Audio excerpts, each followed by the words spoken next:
In 1976, your mother could make a dessert that silenced a kitchen table of 6 for a full 5 minutes using ingredients that cost less than $1. No stand mixer, no parchment paper, no $12 vanilla extract, just a box of pudding, a bag of coconut, and 20 minutes. And here is what nobody talks about. Those desserts tasted better than anything you can buy at a bakery today. Number 16 on this list was so popular that every church cookbook in the country had a version of it, and no two were the same. Number 7 costs about $3 to make right now today, and I challenge you to find a bakery dessert that beats it. Number 1 caused a nationwide argument that has lasted 50 years and will never be settled. These 25 desserts did not disappear because they stopped being good. They disappeared because convenience culture convinced us that baking meant buying more. Grocery store cakes replaced the ones your grandmother made from memory, and a generation of Canadians grew up thinking dessert came in a plastic container. Hit that subscribe button. Let us count down the 25 cheap poor man desserts from the 1970s in Canada that we need to bring back. Number 25, no baked chocolate oat cookies. 2 cups of sugar, half a cup of milk, a stick of butter, and 3 tablespoons of cocoa were brought to a rolling boil for exactly 1 minute. Then the heat was cut and you stirred in oats, peanut butter, and vanilla. You dropped them by the spoonful onto wax paper and waited. The hardest part was always the waiting. The chocolate smell filled the kitchen in under 3 minutes. A batch cost maybe $1 in 1976 and made 30 cookies. The trick was the timing. Exactly 1 minute at a rolling boil or they never set. Too short and you had chocolate puddles on the counter. Too long and they crumbled like sand. Every mother in the country knew that 60-second window and hit it perfectly without a timer because the recipe was not in a book. It was in her hands. Number 24, Dream Bars. A shortbread base was pressed into a pan, topped with a mixture of brown sugar, eggs, coconut, and walnuts, and baked until the top turned golden and chewy. They were called Dream Bars because they tasted like what would happen if a macaroon and a blondie had a child, and it was raised in a prairie farmhouse. The base was butter, flour, and brown sugar. The topping was everything else. A pan of Dream Bars cost less than $2 and fed a family for a week.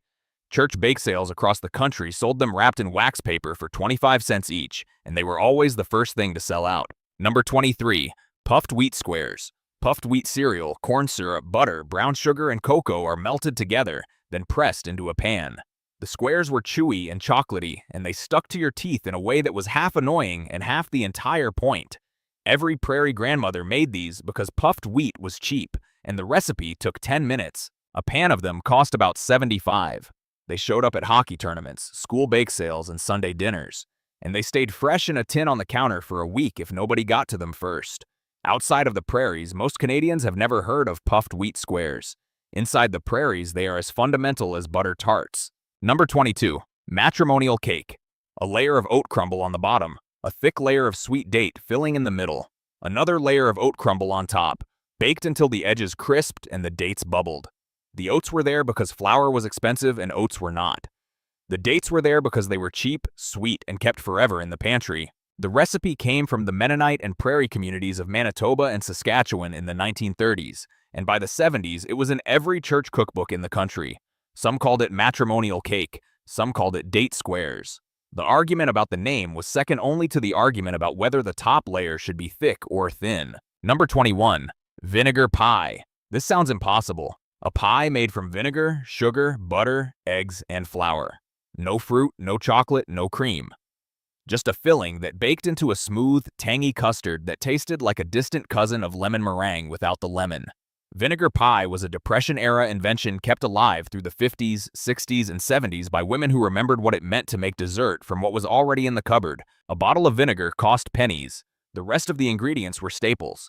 The whole pie cost less than $1 and it fed 8 people. It tasted like something a grandmother made when she had nothing, and she refused to let that stop her. Number 20, Jell-O salad.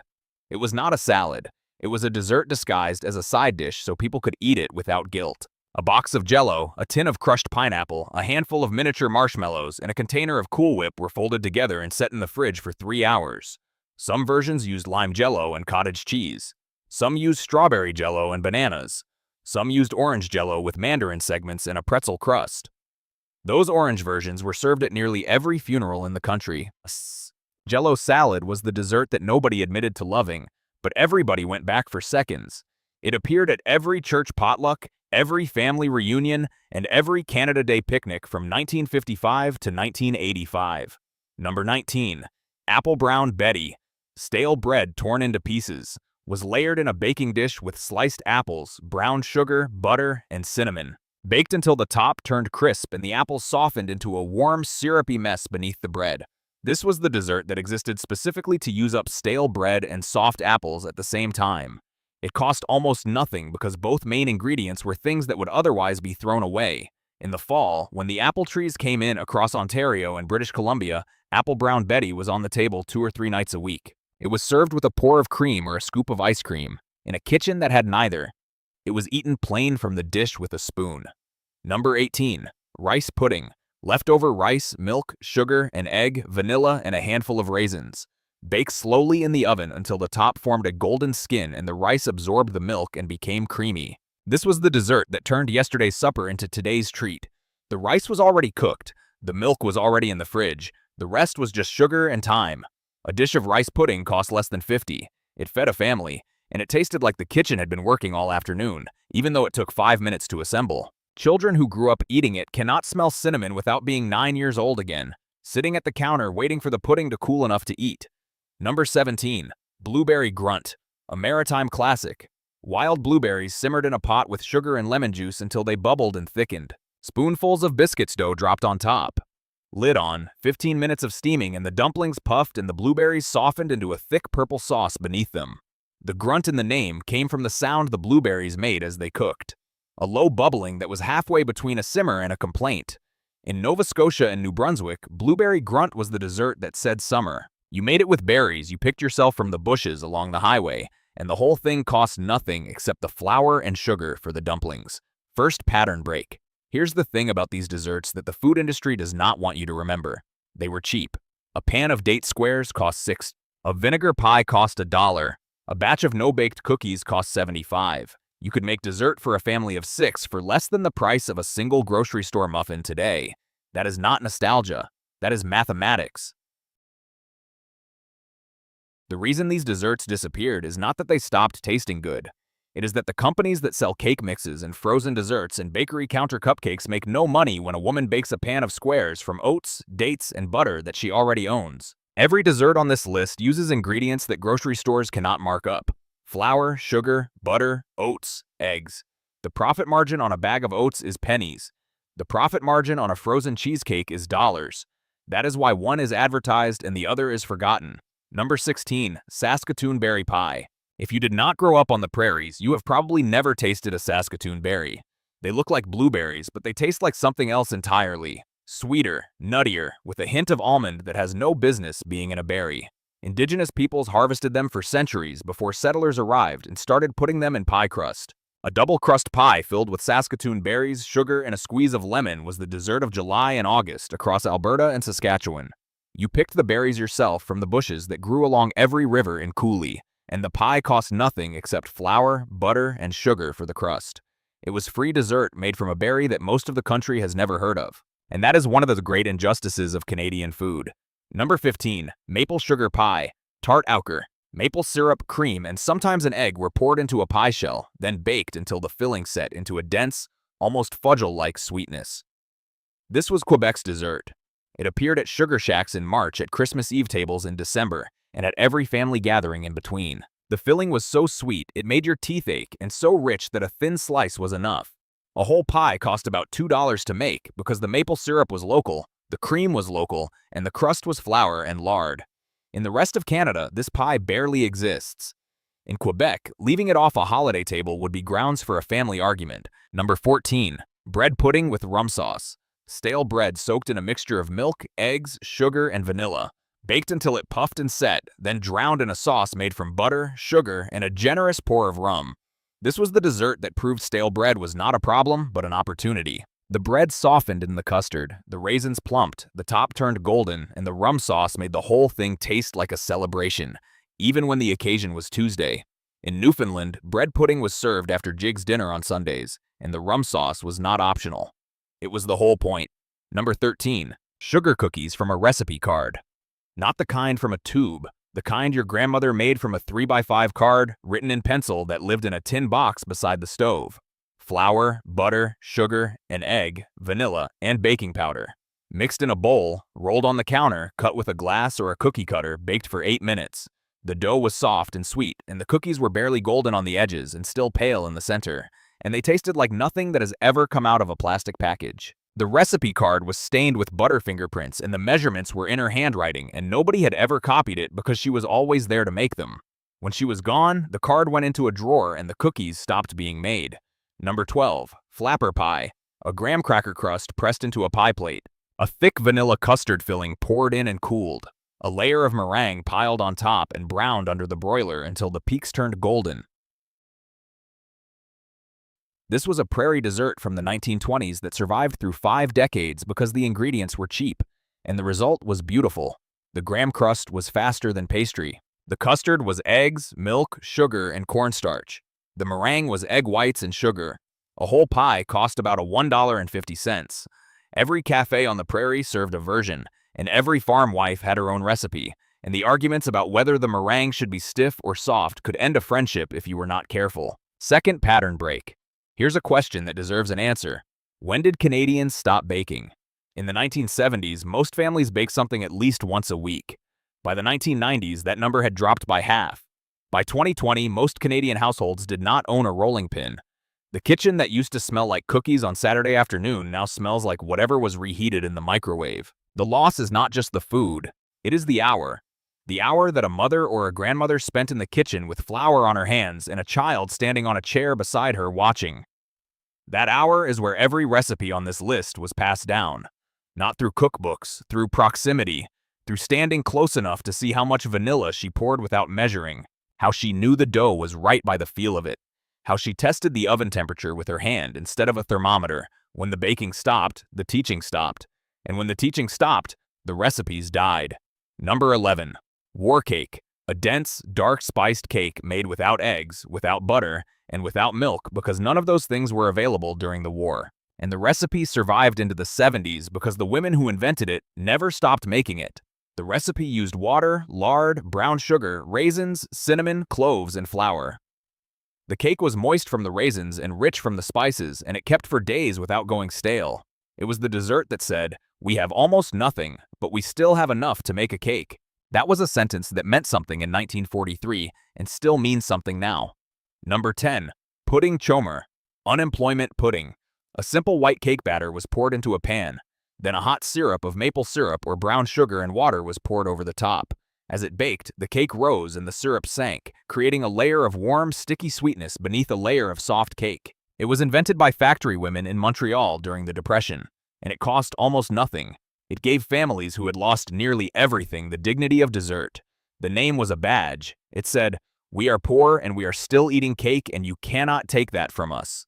Number 9. Raisin pie. 2 crusts, a filling made from raisins, simmered in water with sugar, a bit of flour to thicken, and a squeeze of lemon. Baked until the crust turned golden and the filling bubbled at the edges. Raisin pie was funeral pie across rural Ontario and the Maritimes. It was the pie that women made when they needed to bring something to a house where someone had died because raisins were always in the cupboard and the pie could be made in an hour without a trip to the store. Nobody chose raisin pie as their favorite, but it was always there when it was needed, and that reliability is its own kind of love.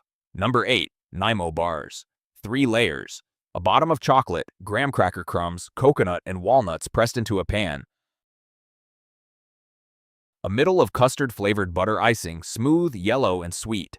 A top of melted chocolate spread thin and left to set. No baking required. The whole thing assembled in 20 minutes and chilled in the fridge for 2 hours.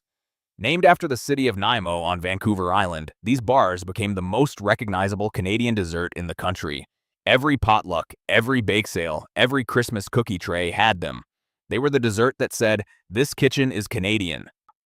And in the 70s, they were everywhere. Number 7. Date squares. Rolled oats, brown sugar, butter, and flour pressed into a base and a topping. Between them, a thick layer of dates cooked with water and sugar until they collapsed into a dark, sticky paste, baked until the oat layers crisped, and the date filling set. A pan of date squares cost about $1.50, and it lasted a week. It improved with age because the moisture from the dates softened the oats overnight. This was the dessert of the prairies, the Maritimes, and every United Church basement from coast to coast. The recipe was printed in every community cookbook ever assembled in this country, and nobody ever credited the original because nobody knew who made it first. It simply appeared in the national consciousness like a hymn that everyone knows and nobody remembers learning. Number 6. Figgy Duff. Not a fig in sight. In Newfoundland, figgy meant raisins from an old Cornish word that crossed the Atlantic with the settlers. Figgy Duff was a boiled pudding made from flour, breadcrumbs, molasses, brown sugar, butter, raisins, and spices wrapped in a cloth and boiled in the same pot as the jig's dinner. When it came out, it was dense and dark and steaming, and it was served with a hot rum sauce or a butter sauce that pulled on the plate. This was Sunday dessert in Newfoundland for a century. Every family had a version. Every grandmother had a method. The pudding bag was a piece of cloth that had been used for this purpose for so long that it had taken on the flavor of every duff that had been boiled in it before. Number 5. Butter tart squares.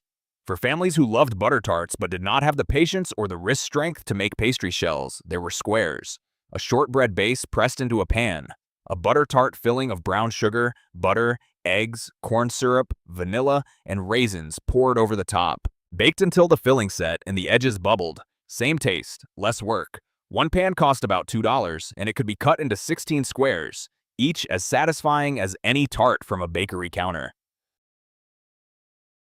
The squares were the weekend night version of a weekend dessert, and they disappeared from Canadian kitchens not because they were forgotten, but because the women who made them ran out of time. Number 4. Chess pie. A filling of sugar, butter, eggs, and a splash of vinegar or buttermilk poured into a pie shell and baked until it set. No fruit, no chocolate, no frills. Chess pie was the dessert of absolute simplicity. The pie you made when the pantry held nothing but the basics. It originated in the American South, but crossed the border into Ontario and the Maritimes and stayed. The name supposedly came from a woman who was asked what kind of pie it was, and she answered it was just pie. Just pie became chess pie, and the recipe spread through church cookbooks from berry to bay. It cost less than $1, and it tasted like sweetness with a backbone. Number 3. Apple crisp. Sliced apples in a baking dish. A crumble of oats, flour, brown sugar, butter, and cinnamon pressed on top. Baked until the apples softened and the topping turned golden and crunchy. Served with ice cream or whipped cream or a pour of cold cream straight from the carton. This was the easiest dessert in the Canadian kitchen. No pastry to roll, no custard to temper, no timing to worry about. You threw it together in 10 minutes and the oven did the rest. In the fall, when every farmhouse kitchen in Ontario and British Columbia and the Maritimes was overflowing with apples, apple crisp was on the table 3 nights a week. It cost almost nothing when the apples came from the tree in the yard, and it tasted like autumn and butter and the particular sweetness of a kitchen that's still baked. Number 2. Pudding chômeur with maple syrup. The same unemployment pudding from number 10, but made with real Quebec maple syrup instead of brown sugar. The difference was everything. The maple syrup sank beneath the cake and caramelized into a sauce so rich and dark and sweet it tasted like the forest it came from. In the cabane, a souk during sugaring season, pudding chômeur with fresh maple syrup was the dessert that made grown men close their eyes and go quiet. A poor man's dessert made from the most expensive sweetener in the country. And it worked because the sweetener was free if you had the trees and the buckets and the fire. Quebec gave the world this dessert, and the world has not yet thanked them properly. Number 1. Butter tarts. A flaky pastry shell. A filling of butter, brown sugar, eggs, and vanilla. Sometimes with raisins, sometimes with pecans, sometimes with nothing at all except the filling itself. Baked until the pastry turned golden and the filling puffed and caramelized and the center stayed runny if you timed it right. This is the dessert that defines Canada. The one that starts arguments at family tables. The one that has its own festivals and its own trails and its own fiercely defended regional variations. The raisin question alone has divided this country more evenly than any political issue in living memory. Butter tarts have been baked in Canadian kitchens since the early 1900s, possibly longer. The File du Roi, who came from France to settle New France in the 1600s, may have brought the first version. Nobody knows for certain, and nobody agrees. And that argument is part of the dessert. A dozen butter tarts cost about $3 to make. A single one from a bakery costs $2.50. The economics are clear. The reason people stopped making them at home is the same reason they stopped making everything else at home. The hour disappeared. The recipe card went into the drawer and the kitchen went quiet. But the tart survives because some foods refuse to die. It is still there in small-town bakeries, in church basements, in farm kitchens, and in the recipe boxes nobody opens until someone is gone. And maybe that is the point. These desserts were never really about sugar.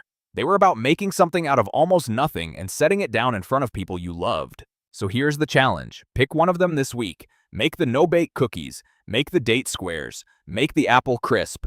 Do not buy the fancy version. Do not improve it. Make it the old way, with a bowl, a spoon, and whatever is already in the cupboard. Then put it on the table and watch what happens. Because the first bite will not just taste like oats or butter or brown sugar. It will taste like a kitchen that used to be louder. It will taste like someone who knew the recipe without looking. It will taste like being young enough to think dessert just appeared because mothers and grandmothers somehow made ordinary afternoons feel special. And before you go, tell me in the comments which one you remember. Raisins or no raisins in butter tarts. Thick crumble or thin crumble on date squares. Because these were not just cheap desserts. They were proof that care had a flavor.